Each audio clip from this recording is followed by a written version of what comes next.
मैले तस्कर गरेको त्यही वाइफाईको राउटरलाई नेपालमा तस्करी गरेर ल्याएको हो। अनि त्यही तस्करी गरेर ल्याएर अनि गाउँ गाउँमा पुर्याएर त्यसैले चाहिँ इन्टरनेट पुर्याएको हो। अहिलेको भाइ बहिनीहरू सबैले वाइफाई चलाइरहेछ, कसरी चलाए तिमीलाई थाहा छैन। उति बेला त वाइफाईको राउटर ल्याउनलाई प्रतिबन्ध थियो। मैले तस्कर गरेको त्यही वाइफाईको राउटरलाई नेपालमा तस्करी गरेर ल्याएको हो। अनि त्यही तस्करी गरेर ल्याएर अनि गाउँ गाउँमा पुर्याएर त्यसैले चाहिँ इन्टरनेट पुर्याएको हो। र इन्टरनेट पनि कस्तो प्रविधि हो भने वाइफाई प्रविधि भनेको त्यस्तो एकदमै अचाग्ली चाहिँ ठुलो प्रविधि होइन, त्यो सादा प्रविधि हो।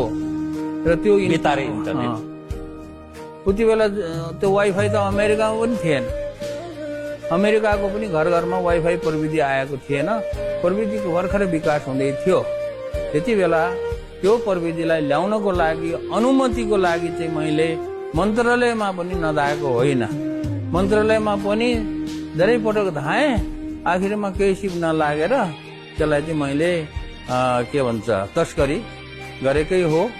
र त्यति मात्र होइन, वाइफाई प्रविधि मात्र तस्करी गरेको होइन, मैले कम्प्युटरहरू पनि तस्करी गरेको हो।